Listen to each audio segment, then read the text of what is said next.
Hi, this is Chavi Mittal. Keep listening to RJ Harshada. She's fantastic. नमस्कार, मैं हूं लक्ष्यराज सिंह मेवाड़ और आप सुन रहे हैं आरजे हर्षिदा को ऑन द हेल्शियन शो। नमस्कार श्रोताओं, रेडियो उड़ान फ्लाइट ऑफ लाइफ पर मैं आरजे हर्षिदा स्वागत करती हूँ आपका एक ब्रांड न्यू शो में जिसका नाम है the halcyon show. The halcyon show एक शो ही नहीं बल्कि एक प्लेटफॉर्म है जहां हम जुड़ते हैं आपसे to share the happenings of the psychological world या साइकोलॉजी वर्ल्ड। हेल्सियन शो एक शो ही नहीं बल्कि एक जगह है जहां से हम आपसे जुड़ते हैं to share things on mental health and its awareness. अगर आपके पास भी है कोई सवाल या है जवाब या है कोई कहानी या शेयर करना चाहते हैं अपनी कोई खास इन्फॉर्मेशन मेंटल हेल्थ से जुड़ी, तो चलिए आइए आपके फ़ोन के मैसेज बॉक्स में और भेजिए मुझे आपका सवाल जवाब या कहानी ऑन 9463668196 पर, या आप मुझे ईमेल कर सकते हैं radioudan@gmail.com पर। Radio Udan is available on the all social media platforms like Facebook, Twitter, Instagram. अगर आप मुझे YouTube पर रिपीट सुन रहे हैं तो नीचे दिए कमेंट बॉक्स में भी आप मुझे आपकी कहानी या आपके जवाब या आपका सवाल पूछ सकते हैं। चलिए प्रोग्राम को आगे बढ़ाते हैं। उससे पहले जान लीजिए शो का फॉर्मेट। शो में होते हैं 3 segments. Segment number 1 Monday motivation, segment number 2 book recommendation and your comments, segment number 3 thought of the week या quote of the week. Emotions are teachers. Yes, आपने सही सुना, इमोशंस हमारे टीचर होते हैं। लाइफ में हर रोज़, हर दिन, हर महीने, हर घंटे, हर पल, हर सेकंड हम बहुत सारे इमोशंस से गुजरते हैं। हर इमोशन हमारा एक रिएक्शन होता है जो हमारे एनवायरनमेंट में या हमारे आजू बाजू जो हमारे साथ हुआ है उसका एक रिएक्शन होता है। इमोशंस कई प्रकार के होते हैं, लेकिन ब्रॉडर टर्म्स में इसको आप पॉजिटिव या नेगेटिव में रख सकते हैं। इमोशंस एक तरीके का ब्रेन मैकेनिज्म भी आप कह सकते हैं, या फिर they are the simply reactions जैसे हमने कहा था।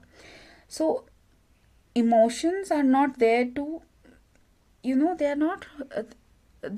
are just the responsiveness, ठीक है। तो they cannot control you and you cannot be the emotion is just the reaction.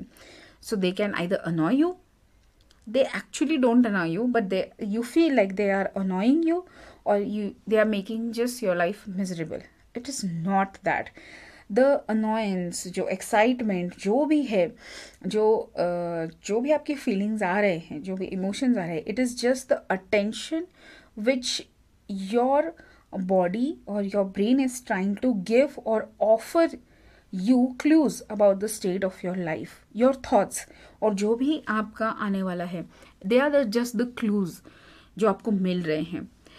Emotions जैसे आपका बर्थडे है तो आप खुश हैं, it is just the reflection that you are being happy. लेकिन अगर आपको किसी ने आपके बर्थडे पे विश नहीं किया तो आप थोड़े से नाराज़ होंगे। तो it is just the clue that the things are not going in a certain way, but that doesn't mean that we should not literally not control our emotions. Now happy emotions के बारे में तो हर कोई कहता है। Happy emotions हम सबको पता है कि उसका डिपिक्शन क्या है and why you are happy, why you are joyous, और why you are feeling loved. लेकिन जो काइंड ऑफ नेगेटिव इमोशंस होते हैं उनका भी एक पॉजिटिव साइड है, that why the emotions are coming to you. वही हम देखेंगे आज के एपिसोड में। सबसे पहला है एंगर। सो एंगर आपको इसलिए आता है because a boundary has been crossed, ठीक है।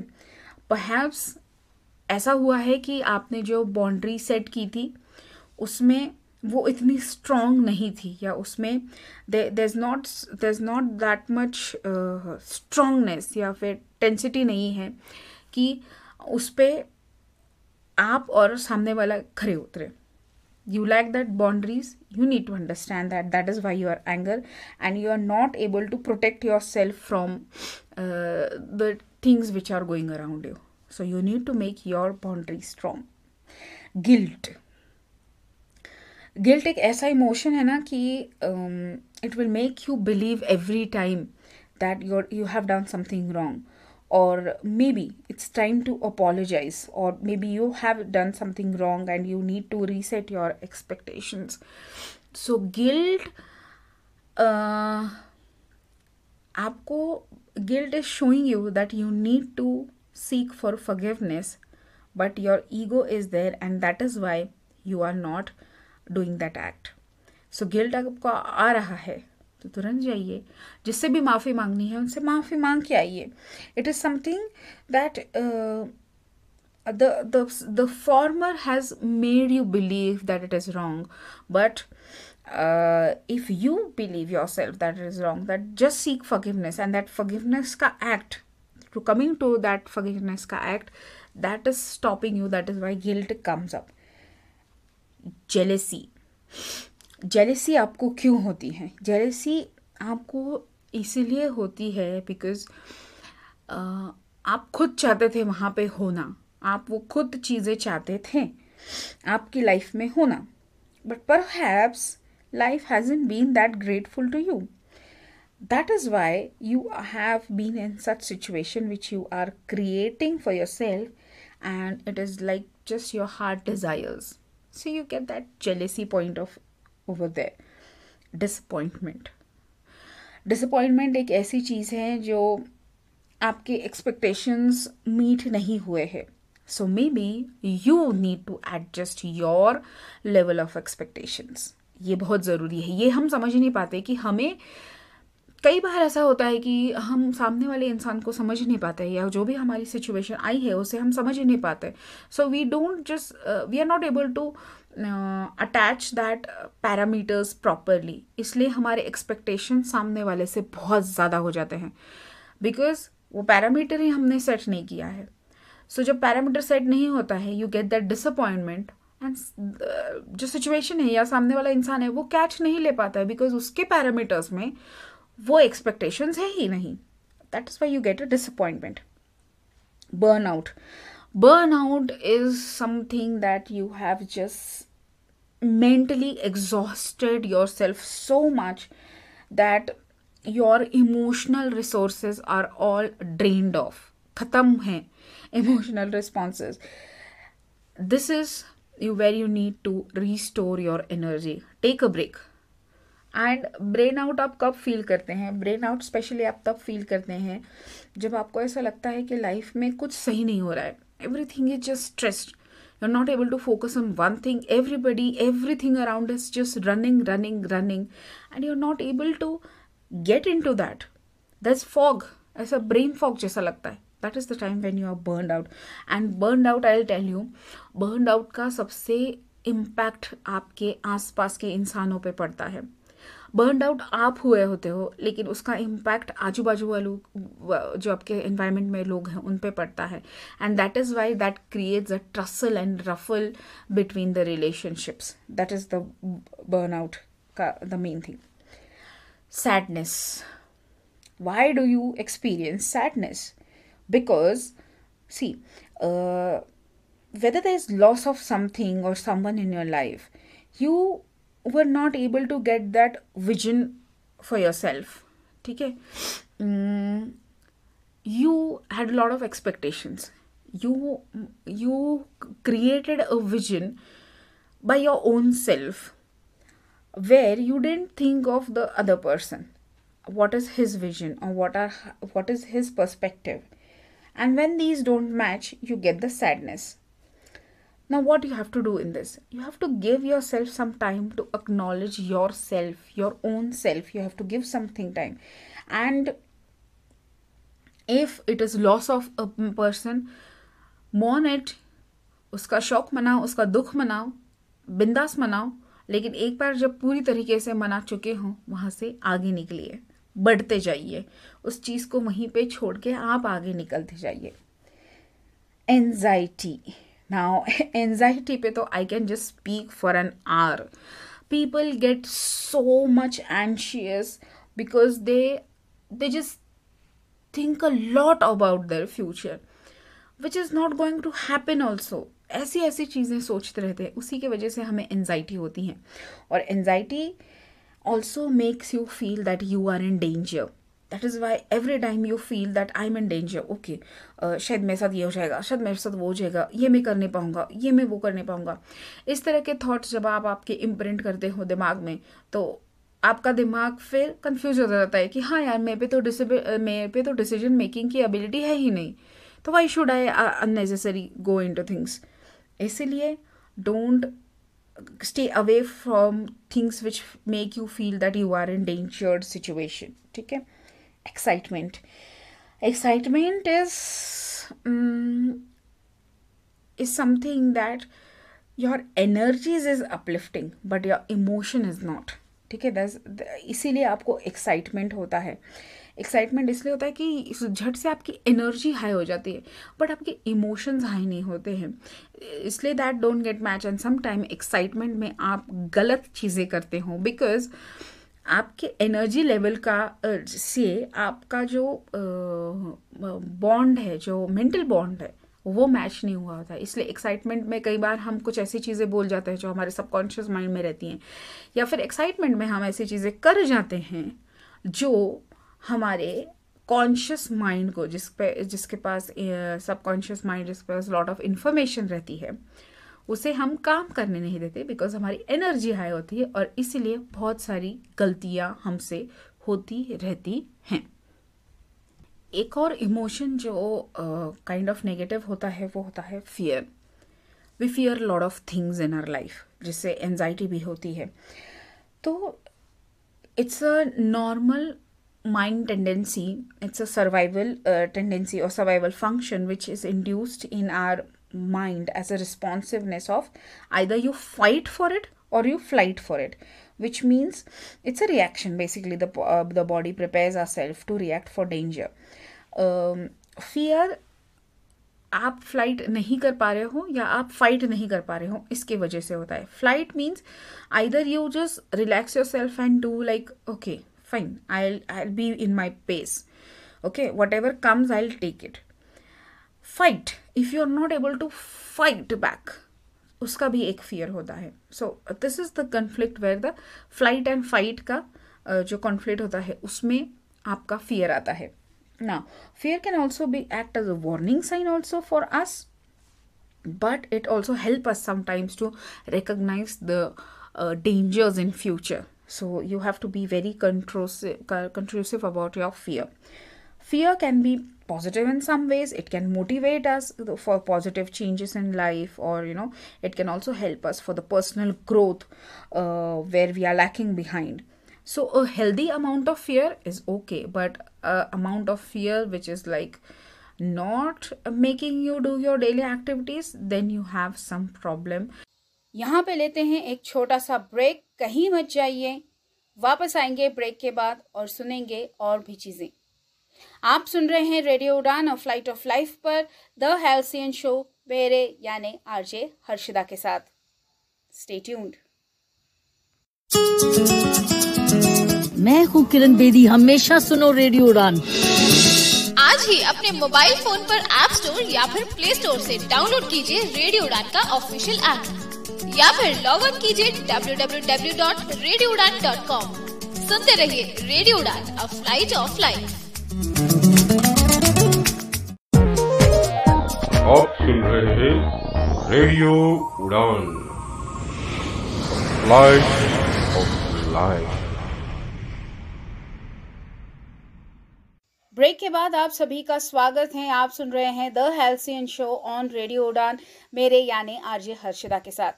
द हेल्सियन शो सोमवार को रात 9 बजे आता है और रिपीट टेलीकास्ट आता है हर ट्यूसडे दोपहर को 4 बजे.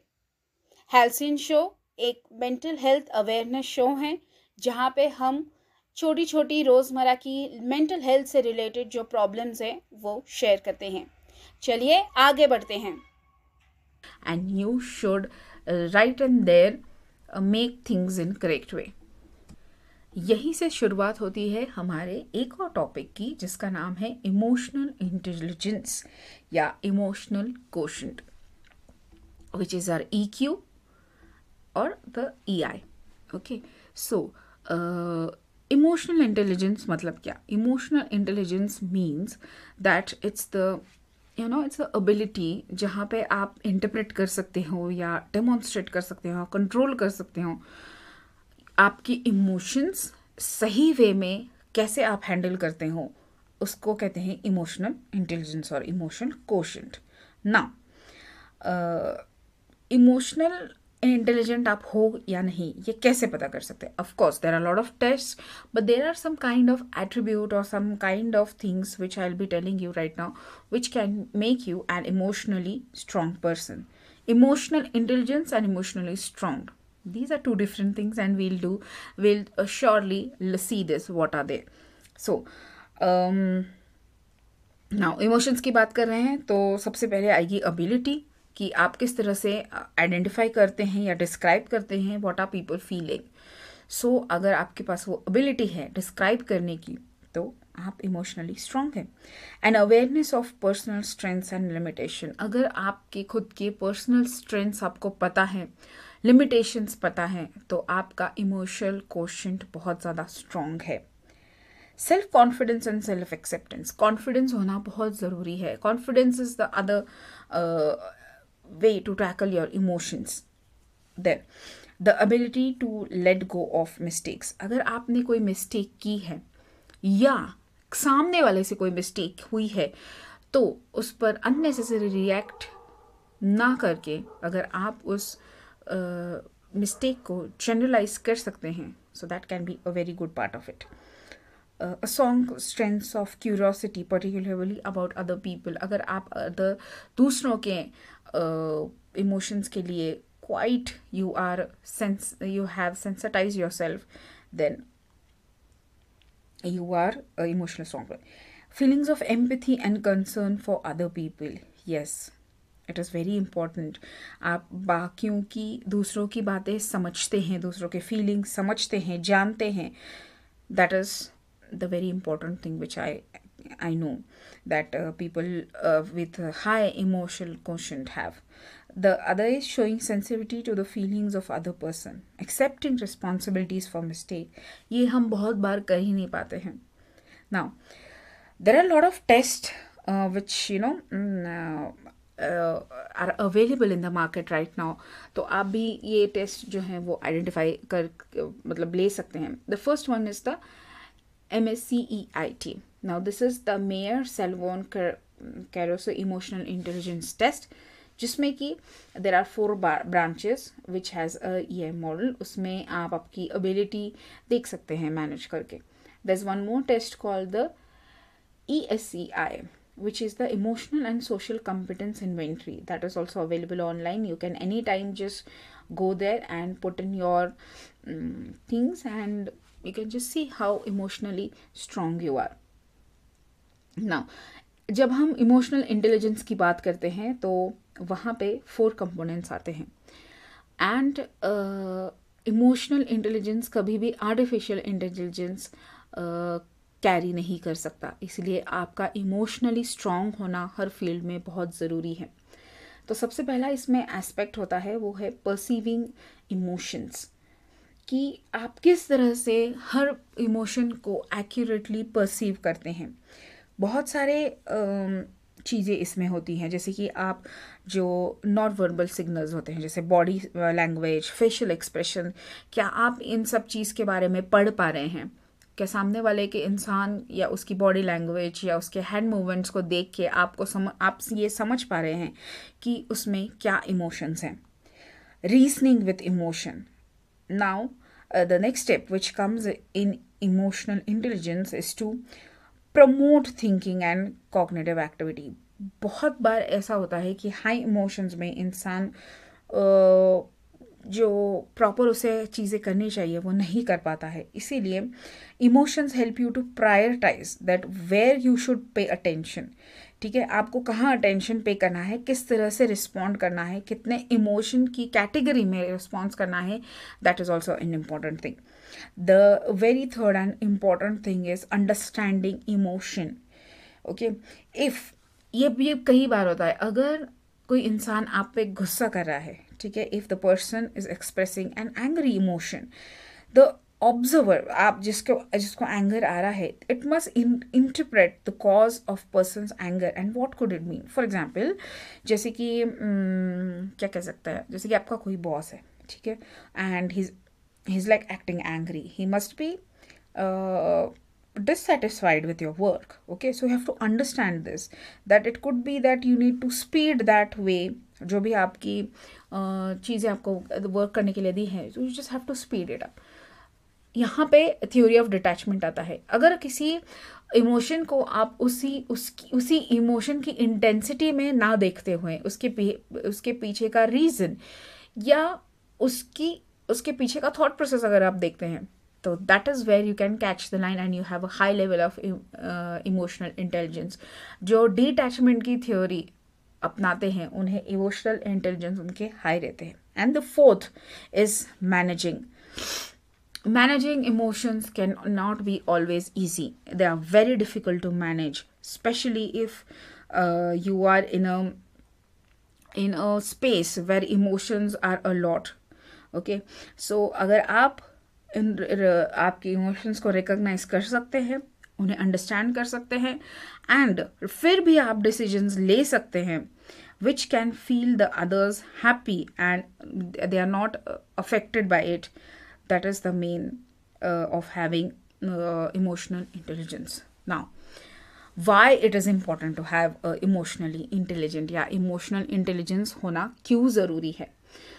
इमोशनल इंटेलिजेंस आपको होना इसीलिए ज़रूरी है बिकॉज अगर आपने इमोशनली चीज़ों को हैंडल नहीं कर पाए, then you will lack behind a lot of things. For example, जैसे छोटी सी चीज़, अगर आपको कोई बुली कर रहा है और ये इमोशन अगर आप अच्छी तरीके से हैंडल नहीं कर पाए, you are not able to attract the correct mechanism, then this bullying can affect you a lot. और ये आपके एक चाइल्डहुड ट्रॉमा में भी अफेक्ट कर सकती है and then it can be there in your life long. ठीक है, so thinking before reacting is something one should be used for emotional intelligence. Emotions can be very powerful. Okay, sometimes emotions are very powerful, and we must also understand that we are not more than our emotions. Emotions से ज़्यादा हम नहीं हैं.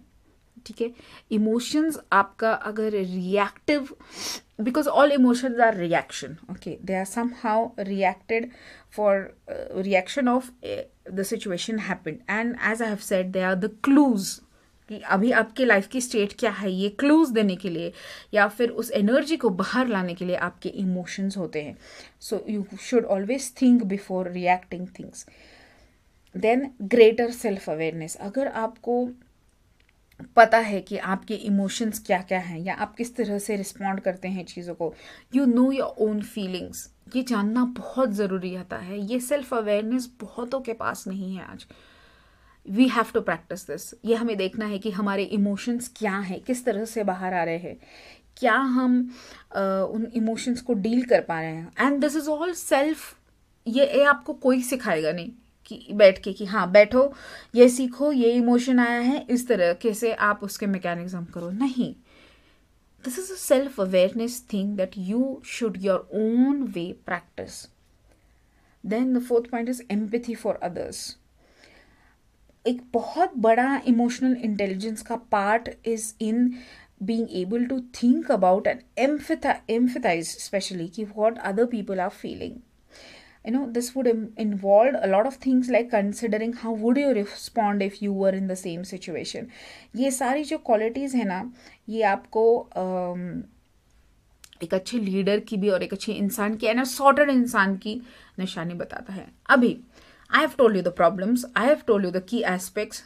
Now, how to practice emotional intelligence, ये भी हम देखेंगे. Now, कुछ चीज़ें हैं जो आपको करनी ही है, वो है they are different practices in this. Okay, so the first thing is that you should be able to accept criticism and responsibility. अगर आप क्रिटिसिज्म सही तरीके से लेते हैं तो obviously you can be a responsible person, very responsible person for what things you do. Then next, being able to make a move after making a mistake. अगर आपसे गलती हो जाती है या सामने वाले इंसान से गलती हो जाती है तो उस चीज़ को वहीं छोड़ के आगे कैसे बढ़ना, ये बहुत ज़रूरी है. Then the next thing is able to say no when you need it. Very important, and this is the place where a lot of people make mistake and they end up in emotional turmoil. The ability to say no. कहाँ no बोलना है ये हमें पता होता है, we know, but we are not able to express that. ये एक बहुत ही मेन प्रैक्टिस है इमोशनल इंटेलिजेंस की. अगर आप अच्छी तरीके से ना नहीं कह सकते हैं अगर आप अच्छी तरीके से ना नहीं कह सकते तो you are in a mess. अगर आप अच्छी तरीके से ना कह सकते हैं तो you are an emotionally strong person. Also able to share your feelings with others. Lot of time हमारे दिमाग में हमारे अंदर बहुत सारी feelings चालू होती हैं, and if we don't express that, then they create a lot of vacuum. They create a lot of space. They actually not vacuum, but they actually take a lot of space in our mind. And if that space is not used properly, then a lot of things can go wrong in our way. Then being able to solve problems in ways that work for everyone. अगर आपके solutions इस तरह से हैं जो सबको affect और सबको प्रॉपरली बैठ सकते हैं, then you are a emotionally strong person and you have to practice this. How will it be? Practice कीजिए. जब भी आप ऐसी सिचुएशंस में आते हैं अपने आप को वल्नरेबल बनाइए और ऐसी सिचुएशंस में अपने आप को पुश कीजिए कि मैं यह सिचुएशन हैंडल करूँगा, मैं कुछ ऐसा सॉल्यूशन निकालूंगा जो सबके लिए सही हो. For example bunking a class. अगर आपको क्लास बंक करनी है तो अगर आपको बंक भी करनी है तो आपको बाकी स्टूडेंट्स के साथ मिलजुल के प्रॉपर एक इस तरह का सॉल्यूशन निकालना पड़ेगा. Now I am not encouraging something which is bad that जब आप क्लासेस ही बंक कीजिए, ऐसा मैं नहीं कह रही हूँ, लेकिन देयर आर टाइम्स जब चीज़ें होती है या आपको क्लासेस अटेंड करवानी है तो आप किस तरह से ये इमोशन आपके सारे बाकी फ्रेंड्स को, स्टूडेंट्स को बताएंगे, ये भी उतना ही इम्पोर्टेंट है. Then having empathy for others, very very important. The world needs people who can empathize for others, and if you are in that one, you are a great person. The second last is having listening skills. जो सुन सकता है वही रह सकता है, means the person who can listen a lot, that person can only speak in proper terms. अगर आप सामने वाले का नहीं सुन रहे हो तो आप कभी भी उसकी फीलिंग्स या फिर बाकियों की फीलिंग्स आप कभी भी किसी से शेयर नहीं कर पाओगे. And the last one is not being judgemental of others. ये this is like Indian mentality कि इसका उल्टा हम में फीड हो चुका है, being judgemental of everything. Everything has a bad reason only. ये हमको हमारे CPU में ये फीड हो चुका है, तो ये हमें अनलर्न करना है. वी शुड नेवर एवर जज anybody in our lives. Now what are the downside of having very good emotional intelligence? Now lot of time what happens that अगर आप high emotional intelligent person रहे तो actually आप less creative and less innovative हो सकते हैं. इसका चीज़ ये होती है कि lot of energy and effort goes into handling emotions. Lot of energy goes there. So there is no time or there is no kind of mechanism which your brain will put yourself into creativity. अगर आप creativity में नहीं डाल पाओगे then again you will lack the good abilities which you have. So बहुत ज़्यादा अगर आप highly emotional intelligent quotient के people हो then it is a drawback that you cannot be a creative and innovative person. Highly emotional intelligent people may have very hard time delivering negative feedback for fear of hurting other people's. Lot of time ये होता है कि negative feedback आप लोगों को नहीं दे पाते हो, but आप चाहते भी नहीं हो कि negative feedback दे, लेकिन आपको देना भी होता है. So there's a lot of conflict over there which one cannot handle. Also, researchers have found that a person with high EQ can sometimes be very manipulative and used for deceptive purposes. So, high EQ भी अच्छा नहीं है और low EQ भी अच्छा नहीं है. Somewhere in the middle you have to balance yourself and you have to be emotionally healthy and your emotional quotient should be good. Hi, this is Richa Anuruddh और आप सुन रहे हैं आरजे हर्षदा को हेल्सियन शो पर. Stay tuned. चलिए तो आगे बताती हूँ आपको इम्पोर्टेंस ऑफ विटामिन एन. जी हाँ, सही सुना आपने, विटामिन एन. बहुत सारे विटामिन आपने सुने हैं, vitamin A, vitamin B, C, D, E. अब ये विटामिन एन क्या है? जिस तरह से हाईटेक हमारी आजू बाजू सारी चीज़ें बढ़ रही है एंड जो भी हम एक्चुअल हमारी लाइफ में करते हैं उसमें सबसे इम्पॉर्टेंट पार्ट जो हम भूल जाते हैं, that is vitamin N, which means N stands for nature. जी हाँ श्रोताओं, vitamin N is important and it's the key for our health and happiness. Electronic media, long the office hours, long school hours, traffic, या कह लीजिए fear of strangers, ये सब हमारे आजू बाजू हर चीज़ में रहते हैं. लेकिन अगर हमें benefits of विटामिन एन नहीं पता है तो हमारे लिए ये बहुत ही इम्पोर्टेंट बात हो जाती है. तो सबसे पहला इम्पोर्टेंस विटामिन विटामिन एन होने का ये है कि हमारी लाइफ जितनी हाईटेक होती जा रही है उतना ही ज़्यादा हमें ज़रूरत है नेचर की. बिकॉज़ ह्यूमंस का ये एक बहुत ही अल्टीमेट राइट है कि हमें कनेक्टेड रहना है. We need to have a meaningful connection with the nature because we have the responsibilities that come with that right. Unless and until हम कनेक्शन नहीं रखेंगे, नहीं ढूंढ पाएंगे, तो जो राइट है वो भी हमें मिल नहीं पाएगा. क्योंकि बहुत कम आजकल दुनिया में है लोग हैं जो इस चीज़ को समझ पा रहे हैं and they are working towards this vitamin N nature because it is very very important for us. हमारे पास इंटरनेट है, we have the access of technology, लेकिन जो नेचुरल वर्ल्ड जो हमें चीज़ें देता है, जो सिंक है नेचुरल वर्ल्ड में, वो हमें नहीं मिल पाता है. दूसरा सबसे इम्पॉर्टेंट बात ये है कि हम जो ह्यूमंस है, we are hard wired to love and we need exposure to the natural world. जो हमारे कल्चर्स होते हैं, जितने भी हमारे कल्चर्स हैं, वो सारे के सारे हमारे it is related to our nature. जितने भी हमारे इसमें सिस्टम्स हैं, जो भी हम फेस्टिवल्स मनाते हैं या फिर जो भी हम कल्चरली चीज़ें करते हैं, जो हमारा सिग्निफिकेंस है, that is everything related to the nature. And since we as humans, we are very prone or very we are magnet for love, so that is why we need the exposure for this.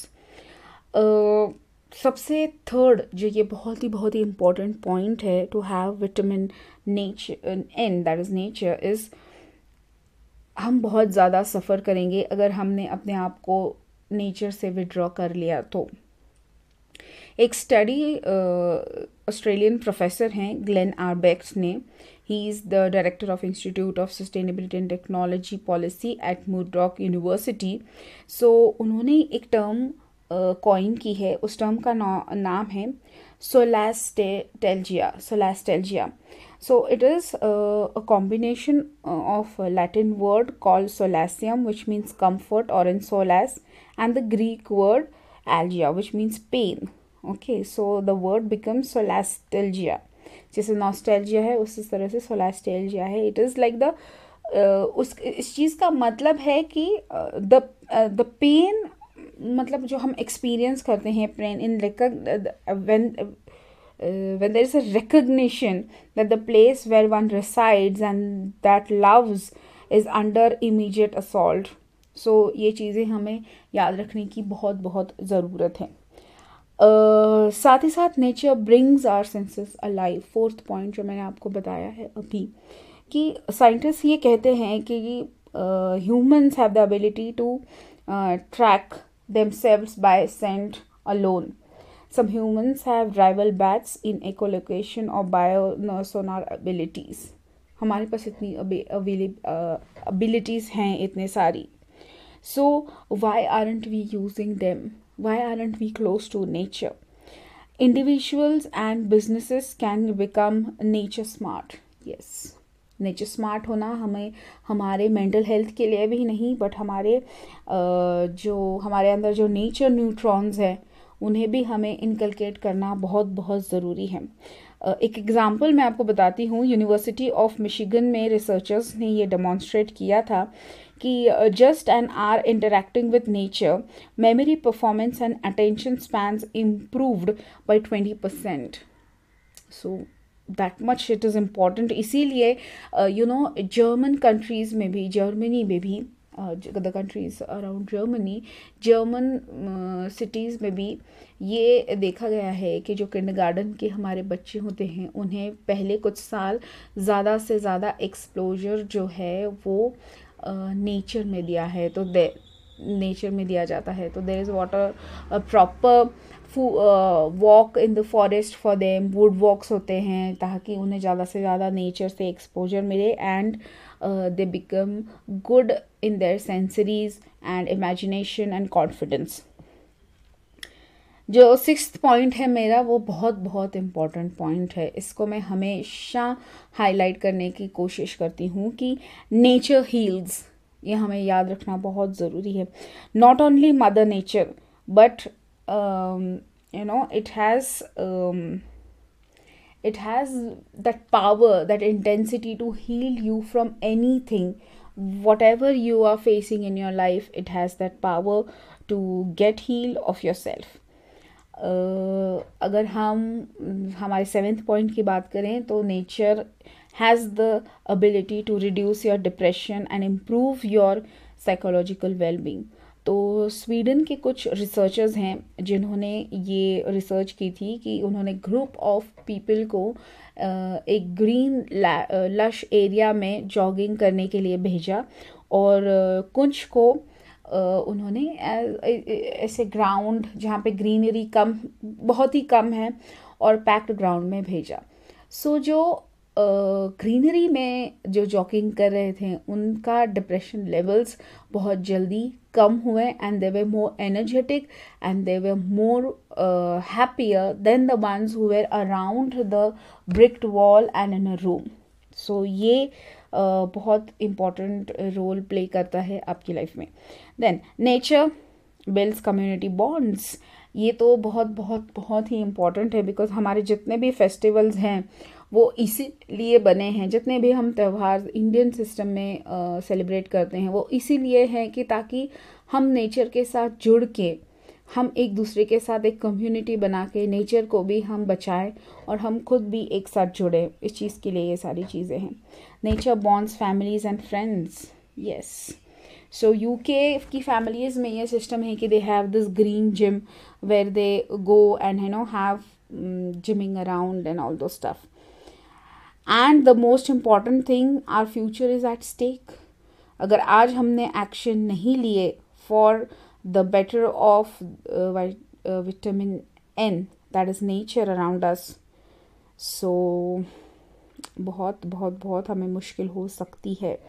इसीलिए जो nature deficit disorder जो हमने अपनाया है अब urbanisation की वजह से, और less people engaging with nature and together. हमें नेचर के साथ एंगेज रहना है। इसका मतलब ये नहीं है कि हमें कहीं दूर मराज, घर से दूर, and taking all the traffic over there, and then exploring the nature in a certain way which is not applicable, जाके सेल्फीज लेना, वहाँ पे वीडियोस लेना, ये सब कुछ ना करते हुए अपने आप को, खुद को उस नेचर में उस नेचर को सौंप देना, और वहाँ से पॉजिटिविटी एंड जो हमारा नेचर डेफिसिट डिसऑर्डर है उसे वापस से ट्रैक पे लाना, उसे कम करना। कम से अच्छा है कि उसे बिल्कुल ही ज़ीरो कर देना।